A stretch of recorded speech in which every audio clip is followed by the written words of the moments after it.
The competency we will be discussing is Competency 4, Engage in Practice-Informed Research and Research-Informed Practice. Group members include Brianna Scott, Kate Mister, and Ebony McKinney. So we'd like to start by explaining what Competency 4 means. According to the Council on Social Work Education in 2015, social workers understand quantitative and qualitative research methods and the respective roles in advancing a science of social work and evaluating their practice. Social workers know the principles of logic, scientific inquiry, and culturally informed and ethical approaches to building knowledge. Social workers understand that evidence that informs practice derives from multidisciplinary sources and multiple ways of knowing. They also understand the processes for translating research findings into effective practice. According to the Council on Social Work Education in 2015, there are 3 practice behaviors that demonstrate Competency 4. Practice Behavior 1. Use practice experience and theory to inform scientific inquiry and research. This can be described as when an individual uses both a combination of knowledge from practice experiences such as practicum experiences, interprofessional collaboration, and working directly with clients, as well as theoretical methods in conjunction with research to create a holistic, best practice approach for each client system we serve. Practice Behavior 2. Apply critical thinking to engage in analysis of quantitative and qualitative research methods and research findings. This can be described as when an individual understands their professional deficits and applies critical thinking skills methodically to find and apply research findings to practice that maximizes their growth. And lastly, Practice Behavior 3. Use and translate research evidence to inform and improve practice, policy, and service delivery. This can be described as when an individual applies research findings to support improvements and adjustments to both practice, policy, and service delivery within their agencies and client systems. There are multiple reasons why Competency 4 is important to both social work practice and social work education. 1. Educating future and existing social workers on the importance of using research to inform their practice and using their practice experience to inform their research will result in social workers electing and utilizing up-to-date and evidence-based treatment methods while working in the field. For example, research informs how diverse populations are evolving over time, and social workers should evolve their current practices to meet the needs of their clients. Second, it is important that social workers in the field are utilizing evidence-based treatment methods when working with clients in order to ensure that the intervention is effective and appropriate for the case. For example, if a social worker is using a treatment approach that is not informed by research, it can result in ineffective treatment for the clients. Not only does the client not benefit, but the agency can be negatively impacted as well. For instance, it can result in the agency putting forward the resources and time towards a treatment method that has not been proven to help. Third, it is important that social workers are competent within their area of expertise. This is why social workers must be able to not only read, but apply recent and ever-changing research findings to their practice with clients. For example, a social worker may be implementing a treatment method or practice approach that is informed by research. However, if they are unable to translate the research findings into their own practice, they could make critical mistakes when working with clients. Just because a social worker understands that a treatment is effective does not mean that they are competent to engage in the treatment with another individual. This is why it is important that social workers can not only read the difficult, sometimes never-ending literature, but implement it in their practice as well. For instance, research might show that cognitive behavioral therapy is helpful for clients who have experienced trauma. But if the clinician is not employing the techniques cited in the research correctly, it could cause the client more harm than good. My 3 pieces of evidence to demonstrate Competency 4 are as follows. My first piece of evidence is my Social Work 537 psychopathology paper titled The Development and Treatment of Dependent Personality Disorder, otherwise known as DPD. In this paper, I researched DPD as well as culturally informed approaches to use when working with those diagnosed with DPD. For instance, in this paper, I researched how a DPD diagnosis could be seen differently between individualistic cultures compared to collectivistic cultures. Specifically, I focused on how clinicians need to take into account cultural context when communicating and treating a client that is diagnosed with DPD. I had to consult the research heavily for this assignment, as I researched topics such as recommended assessment measures to use, evidence-based treatments that are shown to be effective with this population, as well as special considerations for clinicians. Additionally, for this paper, I had to consult multiple fields of study, not just social work. For instance, I researched DPD using scientific studies done by clinical psychologists as well as psychiatric sources. How this assignment relates to practice behaviors. In the assignment, I had to demonstrate an understanding of the quantitative and qualitative research methods discussed in the literature. Quantitative research, such as statistics related to DPD prevalence, and qualitative research, such as how a DPD diagnosis can be heavily associated with client-reported experiences of caretaker abuse and domestic violence in the home.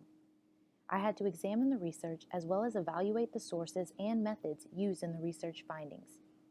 This exemplifies the Practice Behavior 2 under Competency 4. Apply critical thinking to engage in analysis of quantitative and qualitative research methods and research findings. Not only did I have to show an understanding of the research methods utilized in this paper, but I had to translate the research findings into practice considerations and ways to improve service delivery for this population. I took the research evidence and used the findings to discuss practice topics such as creating a therapeutic alliance while in practice settings, assessing an individual for DPD, and ethical considerations for clinicians when working with individuals who are diagnosed with DPD. This exemplifies Practice Behavior 3 under Competency 4, use and translate research evidence to inform and improve practice, policy, and service delivery. My second piece of evidence is my Social Work 561 Child, Youth, and Families paper titled Youth and Suicide. In this paper, I research youth and suicide, especially as it relates to past experiences with trauma. Currently, I work with youth who experience thoughts of suicide while additionally living through traumatic situations. From these practice experiences, I became interested in what the research findings were discussing about the topic and how I could best fit that research into my weekly practice with clients. Conducting this research on youth suicide and trauma allowed me to better understand how to best help the youth with whom I work. Additionally, my practice experiences with the youth helped me to better understand the research and how the two were connected. Research such as the prevalence of suicide and suicide attempts in the United States among children, the population of children who are at higher risk for suicide and suicidal ideation, as well as effective interventions for youth experiencing thoughts of suicide were discussed in the assignment. While examining the research, I had to consult multiple fields of studies, such as psychology and psychiatry, in order to understand multiple ways of knowing. How this relates to the practice behaviors. Once I consulted the research and identified 3 evidence-based interventions, I had to translate that information into real-life examples and situations in which they could be used in practice. For instance, research shows that when youth, or any individual for that matter, are experiencing thoughts of suicide, safety planning has been proven to be an effective tool to help diminish the risk for suicide. I then had to discuss how this research-informed and evidence-based intervention could be best used in practice settings, touching on topics such as how a clinician can best help youth creating a safety plan, and barriers youth and clinicians may face when creating a safety plan. This exemplifies Practice Behavior 3 under Competency 4. Use and translate research evidence to inform and improve practice, policy, and service delivery. My third piece of evidence is my Social Work 542 policy paper titled The Educational Impact of the Every Student Succeeds Act of 2015. In this paper, I researched the Every Student Succeeds Act of 2015 and the educational impacts on students, especially students whom are still to this day experiencing inequalities within the education system based on their socioeconomic status. Before discussing the ESSA policy, I consulted the research regarding the well-recorded achievement gap occurring between white and black students in the United States. In the paper, I included and discussed numerical data related to the achievement gap, such as differences between test scores and average school performance among students. Additionally, other quantitative data was discussed. For example, U.S. graduation rates, secondary school attendance rates, and dropout rates. Afterwards, I discussed how these statistics impact practice, policy, and delivery. For instance, these alarming statistics impact societal education trends, educators and students, as well as social workers who work with this population. In order to get a holistic view of how this policy impacted students, I consulted sources from the field of education as well as political resources. How this relates to practice behaviors. Towards the end of the paper, I discussed the importance of social workers understanding the research as it relates to the achievement gap and provided suggestions for improvement of practice. Improvements such as being culturally competent when working with minority and/or students from low-income families. Methods to improve service delivery were also discussed in this paper. For instance, how to best select interventions when working with this population, and methods to remove barriers to services. This exemplifies Practice Behavior 3 under Competency 4. Use and translate research evidence to inform and improve practice, policy, and service delivery. Kate's 3 pieces of evidence are as follows. Kate's first piece of evidence comes from a seminar she attended titled Stressed Brains Can't Learn, Creating a Trauma-Sensitive Classroom with Strategies That Work. Kate reports that in this seminar, early trauma in the developing brain as well as its effects on learning was discussed. From this seminar, she was able to understand how brain science is powerful content that can guide best practice for both teachers and social workers. Most of the student population that Kate serves comes with a lot of emotional traumas accumulated from life outside of school, so this seminar helped her to better understand how these traumatic events can impact their learning in the classroom. Samples of case studies were presented in this seminar, and discussions were had about the application of the research to each of the different scenarios provided. Additionally, as part of the presentation, all of the participants were given an ACE test in order to measure their own adverse childhood experiences. Kate states that 2/3 of participants reported at least one adverse childhood experience, and over 20% reported 3 or more adverse childhood experiences, showing that the existence of trauma among the student population is indeed real.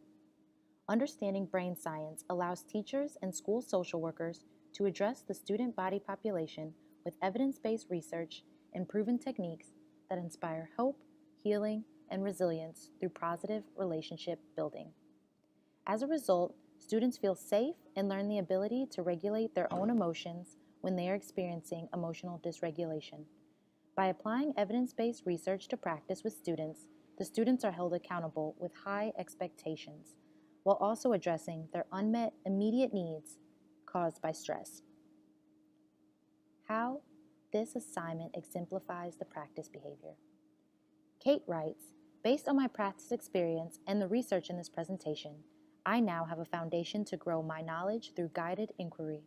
For example, regulation techniques were briefly discussed in the presentation, but throughout my own research, I can incorporate the regulation techniques that best fit my student population and my personal preference. This exemplifies Practice Behavior 1 under Competency 4. Use practice experience and theory to inform scientific inquiry and research.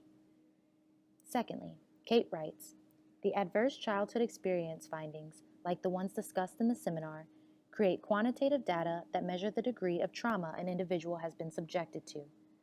Based on quantitative data such as results of the ACE scores and qualitative data such as client reports, an evidence-based intervention that addresses the client's needs can then be made. By attending this seminar, Kate was able to better understand how both the quantitative and qualitative research findings from the ACE scores can impact students' performance. This exemplifies practice behavior 2 under Competency 4. Apply critical thinking to engage in analysis of quantitative and qualitative research methods and findings. Kate's second piece of evidence is her Social Work 503 research paper titled African American Urban Adolescents, Disproportionate Exposure to Violence and Possible Interventions. Kate reports that this research paper focused on the African American urban adolescent population. In this paper, Kate researched how African Americans in urban settings experience a disproportionate exposure to violence. This research shows that exposure to violence predispositions, African American youth struggle with mental health, education, risky sexual encounter, and violent behaviors that can later lead them into the juvenile justice system. The research suggested that routine screenings for exposure to violence will help provide these youth with early interventions to reduce the residual consequences of their environment. Kate found that there are multiple ways of reducing consequences through evidence-based interventions, specifically the integration of cognitive behavioral therapy, intensive community-based treatments, and positive youth development programs. In this paper, she had to consult multiple fields of study, such as social work and educational resources. Kate writes, extensive research was put into studying violent rates in urban settings and the secondary consequences of such experiences. She also had to research best practices within these populations, as well as traditional approaches that have been proven less effective among the African American population. After sorting through the research, she was able to give final recommendations of the 3 most effective strategies to implement in practice settings with this population. How these competency and this evidence exemplifies the practice behaviors under Competency 4. In this assignment, Kate had to demonstrate an understanding of the quantitative and qualitative research methods discussed in the literature. Quantitative research such as statistics related to the prevalence of violence, and qualitative research such as the residual effects of experienced violence. This exemplifies practice behavior 1 under Competency 4, use practice experience and theory to inform scientific inquiry and research. Secondly, through the research, Kate found that the African American population has not seen much success with traditional interventions. Kate applied the research learned to suggest 3 interventions to implement with this population to reduce the residual effects of violence and best improve service delivery. This exemplifies practice behavior 3 under Competency 4, use and translate research evidence to inform and improve practice, policy, and service delivery. Kate's third piece of evidence is a Social Work 503 Cognitive Behavioral Therapy case study.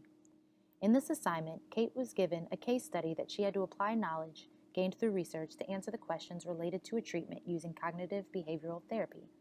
In this assignment, questions included identifying the presenting problem, selecting the best counseling method to address the problem, as well as analyzing the NASW Code of Ethics to guide whom they choose their client system to be.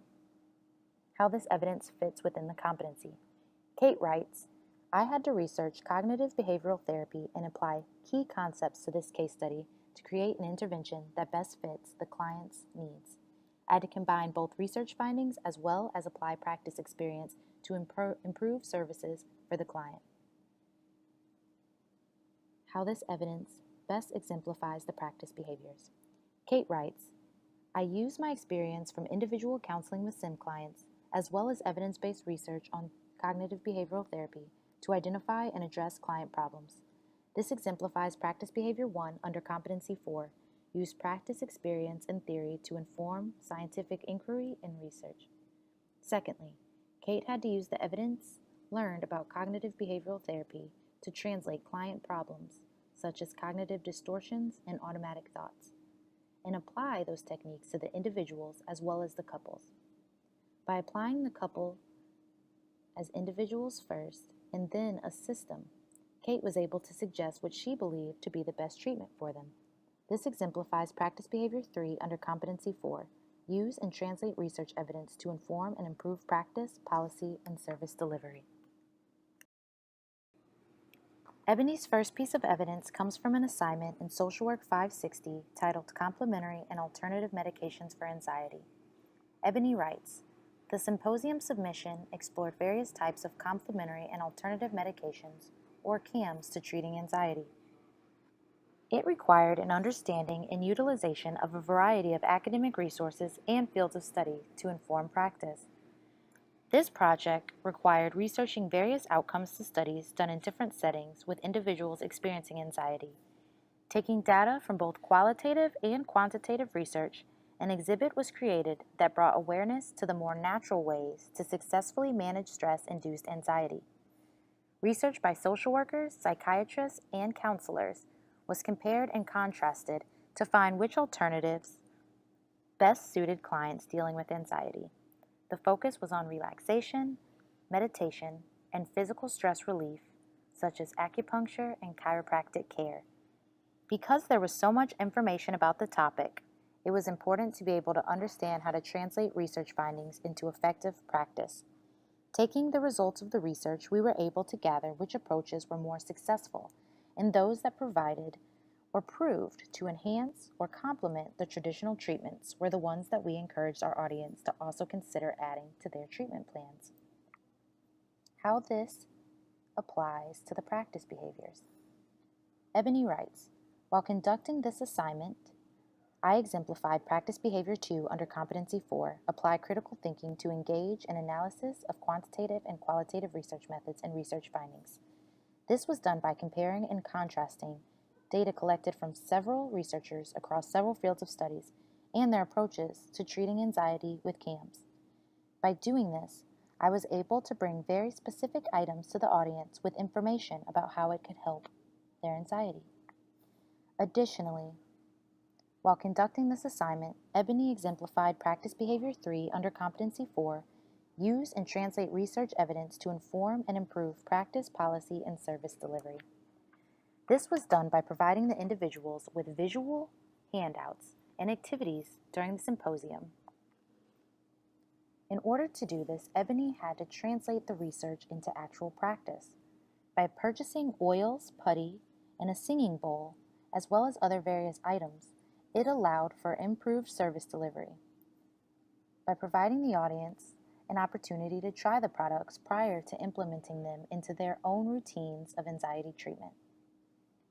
Ebony's second piece of evidence comes from a youth assessment and screening instrument training she attended.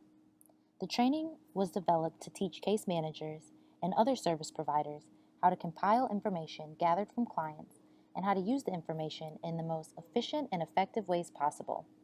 The assessment tool takes information about legal history, family, school, community and peers, alcohol, drugs, mental health, aggression, attitudes, skills, and employment, as well as free time. The information is gathered and placed on a scorecard of sorts in the program, and the result is a diagram that displays risk categories and areas that will most impact the youth. The Youth Assessment and Screening Instrument can assist youth service professionals in determining levels of risks to reoffend or become involved in the system with information on how to intensify efforts with higher risk clients. It also helps identify appropriate needs and targets for intervention. The assessment assists the service providers in developing individualized case plans that will monitor the progress of the youth. While the information is generally qualitative, there are areas of the assessment that are quantitative, meeting the competency goal of understanding how to translate research findings into effective practice. The research is done by the service provider, then processed and turned into a guideline to deliver the most impactful service to the youth. How this exemplifies practice behaviors. While conducting this assignment, Ebony exemplified Practice Behavior 3 under Competency 4, use and translate research evidence to inform and improve policy, practice, and service delivery. Ebony writes, "Because the assessment tool compiles the information gathered from the client into a guideline for the service providers to create a case plan for the youth, there is a greater chance that the youth will show progress if engaged. The tool helps focus on the areas with the greatest need for improvement and allows the service provider to later compare the changes that have occurred. Ebony's third piece of evidence is a 540 final reflection she completed for advanced individual counseling. This particular piece of evidence required research to be done on different approaches of therapy. The research has been done by Freud, Adler, and a number of other very prominent theory creators. The assignment required that Ebony decide which approach to take with the simulated client and reflect on how the initial session went. For the final session, Ebony had to select a different approach to guide her counseling style. Comparing and contrasting the two different styles and how the client responded in each directly correlates to Competency 4, understanding and utilizing of a variety of academic sources and fields of study to inform practice. The psychologists had experienced approaches that they felt best suited clients seeking counseling, and it was up to Ebony to decide which of their approaches would work best with the simulated client. Options included reality therapy, choice therapy, and person-centered therapy. Researching each one and figuring out which would provide the best result encompasses using a variety of resources and different fields to inform practice. How this evidence exemplifies the practice behaviors. While conducting this assignment, Ebony exemplified practice behavior 3 under Competency 4, use and translate research evidence to inform and improve practice, policy, and service delivery. By being able to look at the works of Adler and others, Ebony was given several approaches to choose from. Based on the client situation, she used proved evidence to engage with the client, which allowed the client the space to open up. This improved the overall delivery of service to the client by using research to inform her practice approach.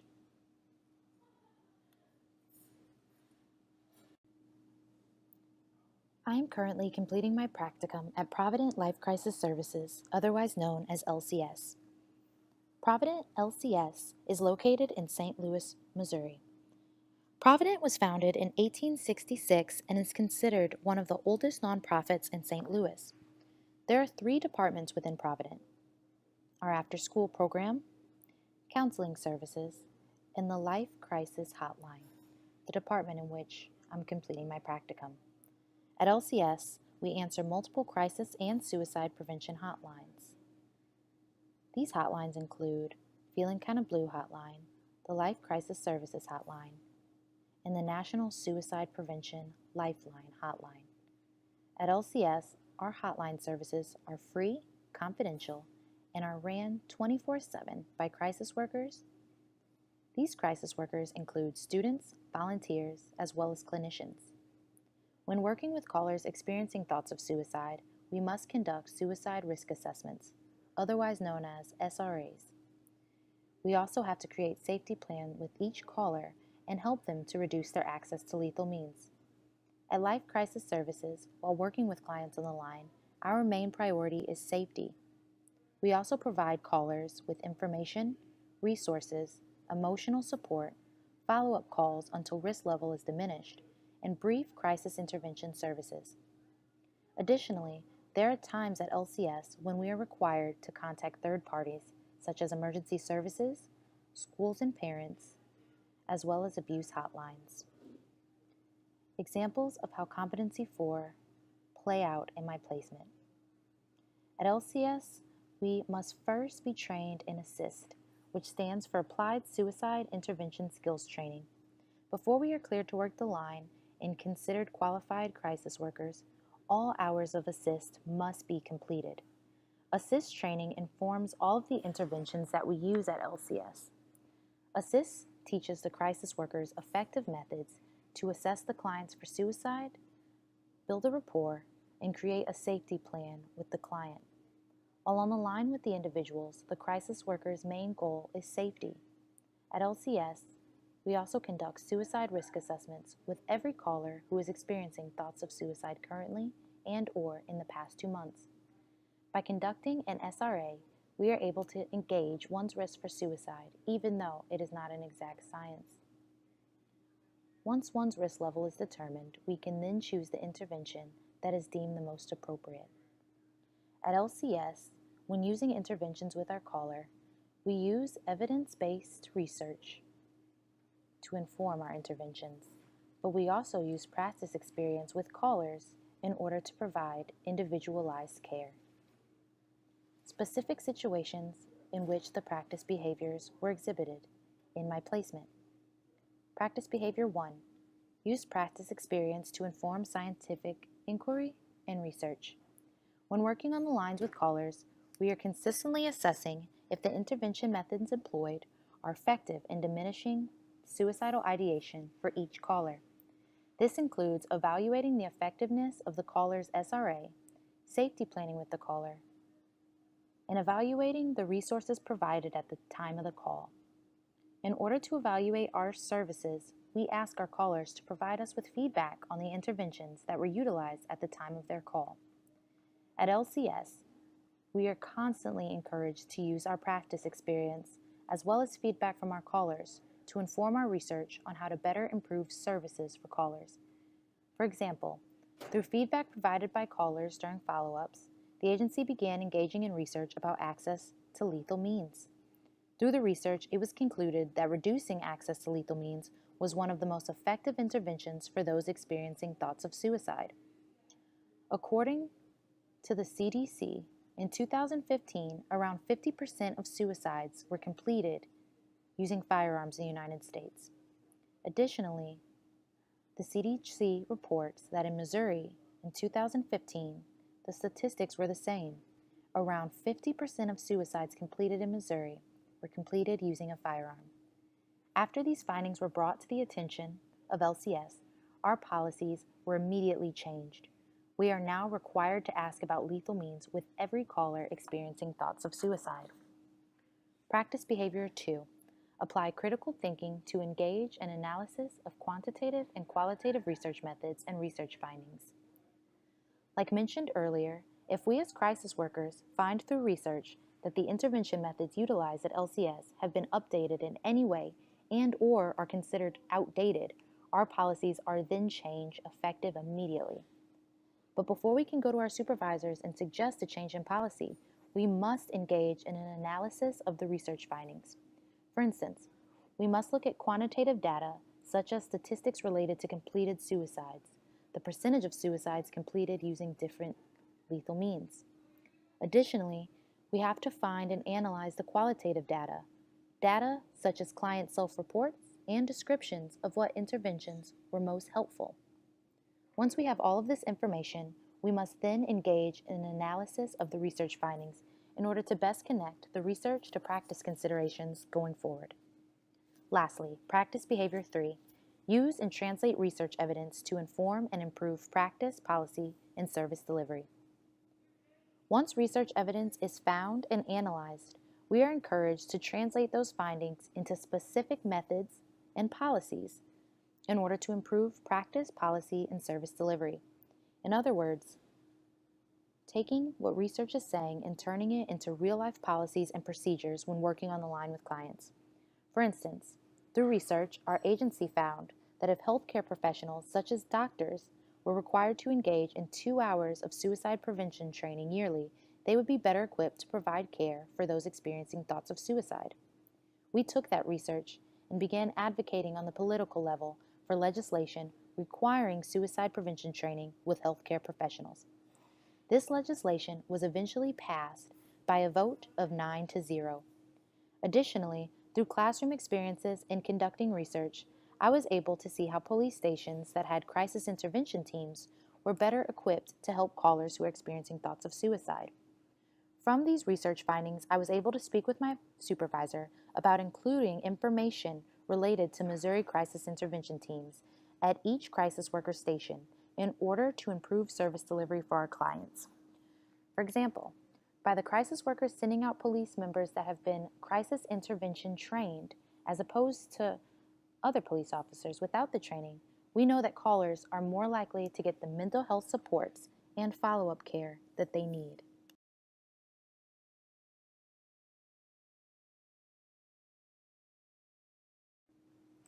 Kate is completing her practicum at the Holy Angels Homeless Shelter located in East St. Louis. The Holy Angels provide shelter support services, and transitional case management for citizens in the Metro East. The staff strives to identify client needs as well as provide holistic care to women, men, and children who are caught in the web of poverty and homelessness and/or are recovering from the same catastrophic experience that rendered them without a stable living condition. The shelter aims to empower the women and the children to succeed in life as self-sufficient, gifted people. At Holy Angels Shelter, they want to see the clients in which they serve reach their full potential in life. At Holy Angels Shelter, the ministry has a threefold approach. 1. Preventing, offering rental and/or mortgage assistance in order to prevent the family from becoming homeless. 2. Residential service, offering women and children housing at Holy Angels for 6 to 9 weeks while giving the necessary case management and social services needed to secure employment. 3. Aftercare services. Follow-up case management and care for a minimum of 6 months are provided to those families who have left the shelter and are once more beginning to live independently. These services address housing, education, health, childcare, and employment issues that may be challenges as the family starts over. Examples of how Competency 4 play out in her placement. Residents are first referred by the Intergovernmental Grants Department of St. Clair County. Once the agency receives the referral and the client is accepted into the program, they must first do an initial intake. Based on that intake, staff are to create a needs assessment that highlights their goals while staying at Holy Angels. Staff create these goals based on what research has shown to be most substantial. They also create these goals keeping in mind barriers to securing financial and living assistance programs. Studies have shown that nutritional needs are usually not met when financial hardship, such as homelessness, is experienced. For that reason, the shelter offers nutritional meals for the family. In addition, most of the residents suffer from mental illness and receive optional counseling services weekly. Criminal records can also be major barriers to securing government assistance. Those with pending warrants and court cases are able to get counsel through the Catholic Urban Program's attorney. Specific situations in which the practice behaviors are exhibited within Kate's practicum. Practice Behavior 1. Use practice experience and theory to inform scientific inquiry and research. A client that was working with Kate's agency reported having HIV and has additional risk factors including mental illness, unemployment, and a lack of housing. Finding long-term services to help the client's basic needs be met allowed this client to later focus on her mental and physical health. Based on experiences, this client currently qualifies for rental assistance through the local program Doorways Residential Program that helps individuals with HIV/AIDS secure long-term housing. Kate used her experience to recommend housing close to public transportation so that the client had easier access to her doctors. Finally, Kate helped this client enroll in SNAP program for food assistance and is currently working on getting her Social Security benefits reinstated. By conducting research for local resources in her area, Kate helped this client find additional medical assistance through the AIDS Drug Assistance Program, otherwise known as ADAP, and the Ryan White HIV/AIDS program. With most of the external barriers being reduced, this client is now able to focus on other mental health services that would address her coping strategies for her anxiety, depression, and bipolar diagnosis. Practice Behavior 2.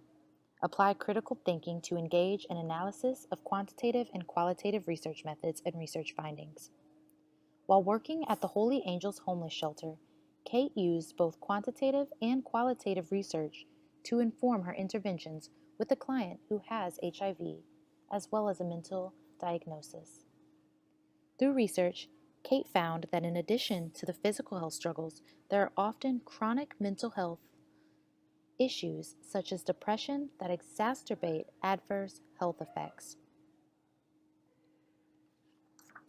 Unfortunately, unemployment status for individuals with HIV increases the likelihood of poverty and disease progression, according to an article written in 2015 by Rosano. While analyzing qualitative research, she was able to critically think about the barriers to employment one may face due to having HIV and/or a mental health diagnosis. Through analyzing quantitative data such as prevalence statistics, she was able to gain a better understanding of how many individuals with HIV and mental health diagnoses are impacted yearly. Lastly, practice behavior 3. Use and translate research evidence to inform and improve practice, policy, and service delivery. With a variety of clients that Kate serves at her practicum, staff have to address gaps in policies and work diligently on advocating for change. In order to best meet the needs of the clients, staff have to be able to bridge the gaps within individual policies. By conducting research, Kate found that individuals with HIV who additionally have multiple mental health diagnoses are at higher risk for biological, psychological, and social problems. Through conducting research, Kate found that these potential risks need to be considered in her interventions with this population. According to an article written by Oriana Ecobado in 2015, addressing the salient barriers such as transportation, housing, and financial instability paves the way for this client to receive appropriate care. Additionally, Kate learned that healthy coping is critical to combating the harsh demands of living with HIV/AIDS. Of the two types of coping, individuals with HIV tend to adopt problematic, emotional-focused coping. After conducting research and translating the findings into practice considerations, Kate was able to conclude that this client would benefit from problem-focused training that promotes positive, healthy coping skills.